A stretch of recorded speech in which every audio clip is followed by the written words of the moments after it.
என்னுடைய experience share மார்க்கெட்டில் அப்படின்னு பார்த்தீங்கன்னா மோர் தேன் ஒரு 18 இயர்ஸ்க்கு மேலே இருக்குது.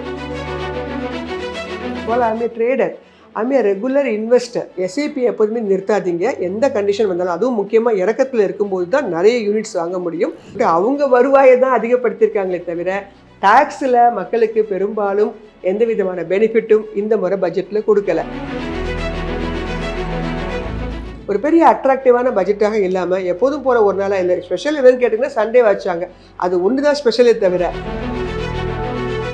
ரியல் எஸ்டேட்டு, கோல்டு, அதற்கு அடுத்தபடியாகத்தான் கொஞ்சம் பேராவது அந்த ஷேர் மார்க்கெட் பக்கம் திரும்பி இருக்காங்க. மியூச்சுவல் ஃபண்டில் கொஞ்சம், இடிஎஃப்ல கொஞ்சம், கோல்டு அண்ட் சில்வரில் கொஞ்சம், அதே மாதிரி ஷேர் மார்க்கெட்டில் கொஞ்சம். நமக்கு வரக்கூடிய இன்ட்ரெஸ்ட்டு அதிகமாக இருக்கணுங்கிறதுக்காக தான் நம்ம அதை தாண்டிய விஷயங்கள், கோல்டாக இருக்கட்டும், ரியல் எஸ்டேட்டாக இருக்கட்டும், ஒரு தியரி எடுத்த மாதிரி இருந்ததை தவிர ஒரு அட்ராக்டிவான ஒரு புச்சப்பில்லாத பட்ஜெட் அப்படின்னே சொல்லலாம். ஒரே ஸ்ட்ரோக்கில் 12 lakhs டாக்ஸ் ஃப்ரீன்னு சொல்லிட்டாங்க இல்லையா? அதனால இனிமே நடுத்தர மக்களுக்கு டாக்ஸ் ஃப்ரீன்னு சொல்வதற்காக அவங்க எடுத்துக்க கொள்ளக்கூடிய காலம் இன்னும் கூட 3 வருஷம் கழிச்சு தான் சொல்லுவாங்க.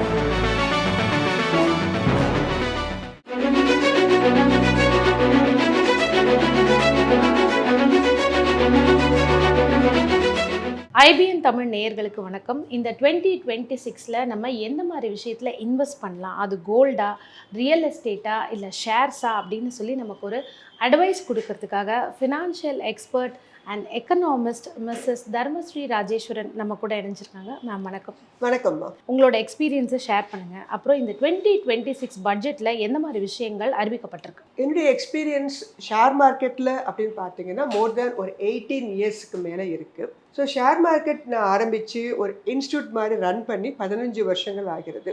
இந்த இன்ஸ்டியூட் அப்படிங்கிறது ஷேர் மார்க்கெட்டுக்கு ஒரு விழிப்புணர்வு கொடுக்கணும். இல்லை, ஷேர் மார்க்கெட் அப்படிங்கிறது நம்மளுடைய தமிழ்நாடை பொறுத்த மட்டும் அது ஒரு பெரிய லெவலில் கிடையாது.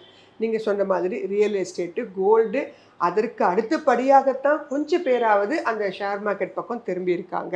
ஸோ நம்மளுடைய தமிழ்நாட்டிலையும் ஒரு விழிப்புணர்வு வரணும், அதுலேயும் எக்ஸ்பெஷலி பெண்களுக்கும் ஒரு விழிப்புணர்வு வரணும் அப்படிங்கிறத என்னுடைய எய்மு. அதனால தான் நான் இந்த மாதிரி ஷோக்கெல்லாம் அட்டன் பண்ணுறேன். ஸோ இந்த ஷேர் மார்க்கெட்டில் நான் வந்ததன் காரணமாக நான் பெனிஃபிட் ஆகியிருக்கேன்னா, முதல்ல என்னை கேட்பாங்க, நீங்கள் ஒரு ட்ரைனர்னு சொல்கிறீங்க, நீங்கள் முதல்ல இன்வெஸ்ட் பண்ணியிருக்கீங்களா, ட்ரேடெல்லாம் பண்ணுறீங்களா அப்படிலாம் கேட்பாங்க. First of all I am a trader, I am a regular investor, then I am a trainer. So இதுதான் என்னுடைய ப்ரொஃபைல்.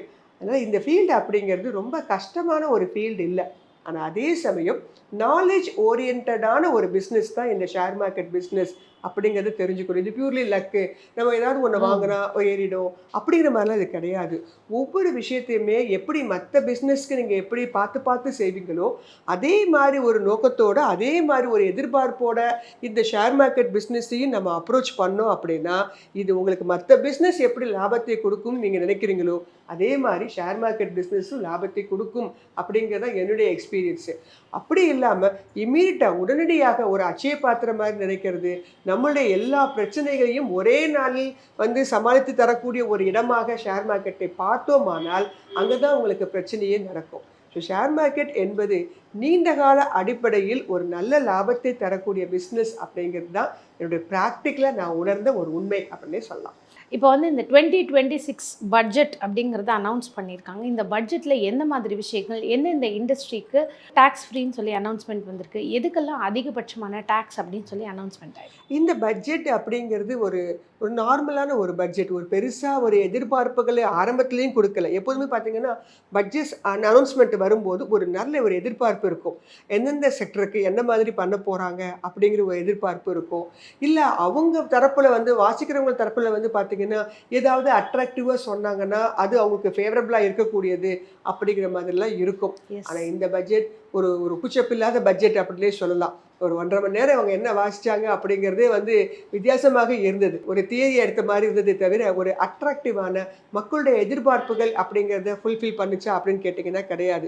ஏன்னா மக்களுடைய எதிர்பார்ப்பை போன தடவையே சடனாக உடனே இன்க்ரீஸ் பண்ணிட்டாங்க. 12 லட்சம் ரூபாய்க்கு டேக்ஸ் ஃப்ரீ அப்படின்னு போன வருஷம் கொஞ்சம் கொஞ்சமாக தான் மாற்றுவாங்க. ஒரு 3 லட்சம் ரூபாய்க்கு இருந்தது, அதை 6 லட்சம் கொண்டு வருவாங்க. அடுத்த பட்ஜெட்டில் 9 கொண்டு வருவாங்க. அதுக்கு அடுத்த பட்ஜெட்டில் 12ன்னு கொண்டு வருவாங்க. ஆனால் ஒரே ஸ்ட்ரோக்கில் 12 lakhsக்கு டேக்ஸ் ஃப்ரீன்னு சொல்லிட்டாங்க இல்லையா? ஸோ அதனால் இனிமேல் நடுத்தர மக்களுக்கு டேக்ஸ் ஃப்ரீன்னு சொல்வதற்காக அவங்க எடுத்துக்கொள்ளக்கூடிய காலம் இன்னும் கூட 3 வருஷம் கழிச்சு தான் சொல்லுவாங்க. அடுத்தடுத்த பட்ஜெட்டில் கூட நடுத்தர மக்களுக்கான ஒரு பட்ஜெட்டாக அது, அதாவது டேக்ஸை எதிர்பார்த்து டேக்ஸில் ஏதாவது ஒரு ரிலாக்ஸேஷன் கிடைக்கும், இல்லை டேக்ஸ் எக்ஸம்ஷன் கிடைக்கும் அப்படின்னு எதிர்பார்க்கவங்களுக்கு இன்னும் வரக்கூடிய 2 பட்ஜெட்டில் கூட அந்த எதிர்பார்ப்பு ஃபுல்ஃபில் ஆகாது. ஏன்னா முதல் பட்ஜெட்லேயே அந்த மாதிரி போதுமான அளவுக்கு அனௌன்ஸ்மெண்ட்டு கொடுத்துட்டாங்க. ஸோ இனி அடுத்தடுத்து கொடுக்காம இந்த பட்ஜெட்டை பெரும்பாலும் எப்படி கொடுத்தாங்கன்னு கேட்டிங்கன்னா, ஒரு கேபிட்டல் எக்ஸ்பெண்டிச்சர், ஆமாம் கேபிட்டல் எக்ஸ்பெண்டிச்சர் இந்த துறைக்கு இவ்வளோ நிதி ஒதுக்கீடு கொடுக்குறோம் அப்படிங்கிற மாதிரி கொடுத்துட்டு அப்படியே போயிட்டாங்க. அது மட்டும் கிடையாது, ஷேர் மார்க்கெட்டில் ஒரு பெரிய பலத்தை அடிய மேற்கொண்டு டேக்ஸை அதிகமாக படுத்தினாங்க. எஸ்டிடின்னு சொல்லுவோம், security transaction tax. Future and ஆப்ஷன்ஸில் மக்கள் குறைக்கணும், அதனால் நான் எஸ்டிடி அதிகப்படுத்துகிறேன் அப்படின்னு சொல்லிட்டு அவங்க வருவாயை தான் அதிகப்படுத்தியிருக்காங்களே தவிர டேக்ஸில் மக்களுக்கு பெரும்பாலும் எந்த விதமான பெனிஃபிட்டும் இந்த முறை பட்ஜெட்டில் கொடுக்கல.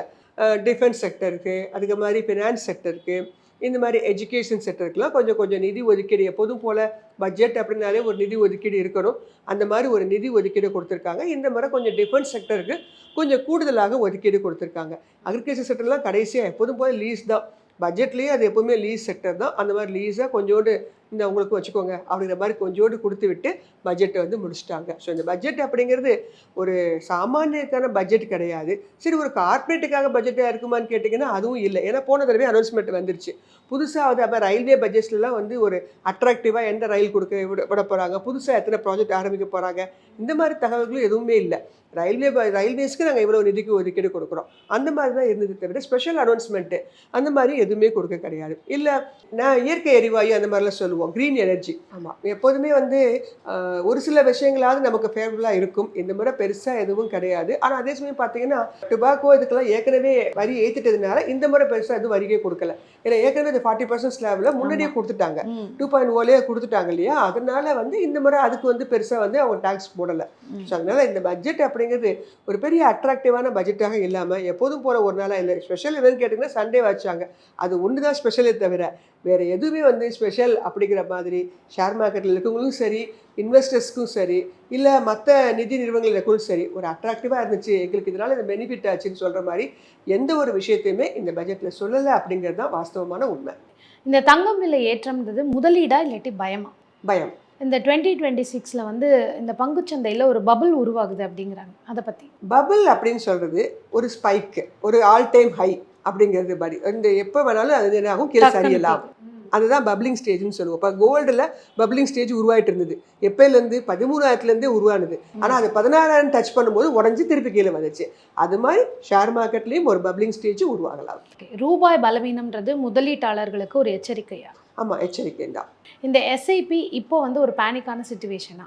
இல்லை, எஸ்ஐபி எப்போதுமே நிறுத்தாதீங்க, எந்த கண்டிஷன் வந்தாலும். அதுவும் முக்கியமாக இறக்கத்தில் இருக்கும்போது தான் நிறைய யூனிட்ஸ் வாங்க முடியும்.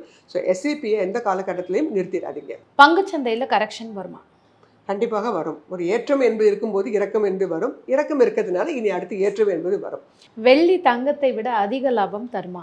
தற்போது உள்ள காலகட்டத்தில் தரக்கூடிய வாய்ப்புகள் அதிகம்.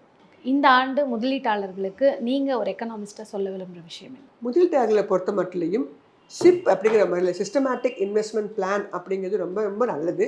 ஸோ அது ஷேர் மார்க்கெட்டாக இருந்தாலும் சரி, கோல்டு சில்வர் இன்வெஸ்ட்மெண்ட்டாக இருந்தாலும் சரி, மியூச்சுவல் ஃபண்டாக இருந்தாலும் சரி, நீங்கள் எப்போதுமே சிறுக சிறுக விஷயங்கள் நீங்கள் பண்ணிகிட்டே வந்தீங்க அப்படின்னா, இன்வெஸ்ட்மெண்ட் அப்படிங்கிறத நீங்கள் பண்ணிகிட்டே வந்தீங்கன்னா, மார்க்கெட் ஏற்றத்தில் இருந்தாலும் சரி, இறக்கத்தில் இருந்தாலும் சரி, நீங்கள் பண்ணக்கூடிய விஷயம் அப்படிங்கிறது உங்களுக்கு லாபகரமாக இருக்கும். அப்படிங்கிறதுனால இந்த மாதிரி சிச்சுவேஷன்ஸ்லாம் கண்டு பயந்துடாமல் உங்களுடைய இன்வெஸ்ட்மெண்ட்டை நிறுத்திடாதீங்க.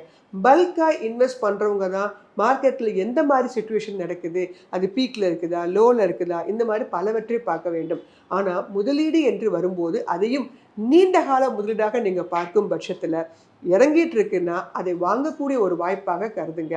ஏறிட்டு இருக்கு அப்படின்னா அந்த இடத்துல விற்கலாம். விற்கும் போதும் கூட கேபிட்டல் கெயின் டேக்ஸ்லாம் இருக்குது. ஸோ லாங் டேர்ம் ஒரு 1 இயருக்கு குறையாமல் வைத்திருந்து விற்றீங்கன்னா மட்டும்தான் உங்களுக்கு 12.5% அப்படிங்கிற டேக்ஸ் பெனிஃபிட்டு கிடைக்கும்.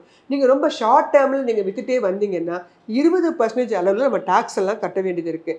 ஸோ டேக்ஸ் கால்குலேஷனையும் மனசில் வச்சுக்கோங்க. அதை வைத்து கொண்டு தான் நீங்கள் முதலீடு செய்யும் போதும் அதில் வரக்கூடிய ரிட்டர்ன்ஸை வெளில எடுக்கும் போதும் யோசிக்கணும். அதே மாதிரி டைவர்சிஃபைடாக இருக்கிறது ஒரு முதலீட்டாளர்களுக்கும் நல்லது. ஒரே கம்பெனியில் இன்வெஸ்ட் பண்ணுறது, ஒரே செக்டரில் இன்வெஸ்ட் பண்ணுறது, இல்லை ஷேர் மார்க்கெட்னா ஷேர் மார்க்கெட்டில் மட்டும் பண்ணுறது, கோல்டுனா கோல்டில் மட்டும் பண்ணுறது, இந்த மாதிரி இல்லாமல் முடிந்த அளவு ஒரு ரொம்ப அதுக்காக டைவர்சிஃபைடாக நான் போக சொல்ல, ஒரு 100 கம்பெனி வாங்கி வச்சுக்கோங்க அப்படிலாம் சொல்ல. முடிந்த அளவு ஒவ்வொரு செக்மெண்ட், மியூச்சுவல் ஃபண்டில் கொஞ்சம், இடிஎஃப்ல கொஞ்சம், கோல்டு அண்ட் சில்வரில் கொஞ்சம், அதே மாதிரி ஷேர் மார்க்கெட்டில் கொஞ்சம் கொஞ்சம் எப்படியும் வச்சுக்கோங்க. ஸோ இந்த மாதிரி ஒரு ஃபண்ட் மேனேஜர் எப்படி வந்து நிர்வாகம் பண்ணுவாரோ அந்த மாதிரி ஒரு முதலீட்டாக வரும்போது, ஈவன் நான் வந்து அவ்வளோ பணம் வச்சிருக்கலையே, நான் 1,00,000 ரூபா வச்சுருந்தேன்னா இப்படிலாம் யோசிக்கலாம், அப்படிலாம் யோசிக்காதீங்க. 10,000 ரூபா வச்சு நீங்கள் இன்வெஸ்ட் பண்ண போகிறதா இருந்தாலும் இந்த மாதிரி பல வழிகளில் பண்ணும்போது கோல்டில் ரிட்டர்ன் வருதா சந்தோஷப்பட்டுக்குவீங்க, ஷேரில் ரிட்டர்ன் வருதா அப்பயும் சந்தோஷப்பட்டுக்கலாம். எனிவே நீங்கள் போட்ட அந்த 10,000 அப்படிங்கிற பணம் கீழே இறங்கி வராது. நார்மலாக நம்ம ஏன் எஃப்டியை தாண்டி மற்ற விஷயங்களை யோசிக்கிறோம்? எஃப்டியில் தரக்கூடிய இன்ட்ரெஸ்ட்டை விட நமக்கு வரக்கூடிய இன்ட்ரெஸ்ட்டு அதிகமாக இருக்கணுங்கிறதுக்காக தான் நம்ம அதை தாண்டிய விஷயங்கள், கோல்டாக இருக்கட்டும், ரியல் எஸ்டேட்டாக இருக்கட்டும், ஷேர்ஸ் அண்ட் மியூச்சுவல் ஃபண்ட்லாம் நம்ம யோசிக்கவே செய்கிறோம். ஸோ அப்படி இருக்கும்போது நம்ம கேபிட்டலே இறங்கிடுச்சுன்னா அதுக்கு சும்மா போய் எஃப்டிலே வச்சுக்கலாமே. ஸோ அதனால் திறம்பட யோசித்து டைவர்சிஃபைடாக பண்ணும்போது எல்லா சிச்சுவேஷன்லையும் நம்ம ஹேண்டில் பண்ணிக்கலாம். நமக்கு ஒரு பயம் பதஷ்டம்லாம் வராது. நம்ம ஒரு சரிமான ஒரு நிர்வாகம் திறமையில் ஒரு முதலீடு செஞ்சுருக்கோம் அப்படிங்கிற ஒரு திருப்தியும் நமக்கு ஏற்படும். ஸோ முதலீடு என்பது சும்மா ஜஸ்ட் லைக் தட் இல்லாமல் நல்ல நாலேஜை ஏர்ன் பண்ணிக்கிட்டு அதுக்கப்புறமாக நீங்கள் அந்த பணத்தை முதலீடு செஞ்சீங்கன்னா நிச்சயமாக உங்கள் முதலீடு பாதுகாப்பாகவும் இருக்கும், வளர்ச்சி அடையக்கூடியதாகவும் இருக்கும். இவ்வளவு நேரம் எங்கள் எல்லாருக்குமே வந்து உங்களுடைய ஃபினான்ஷியல் அட்வைஸ் வியூவர்ஸ்க்கு கொடுத்ததற்கு நன்றி. நன்றி.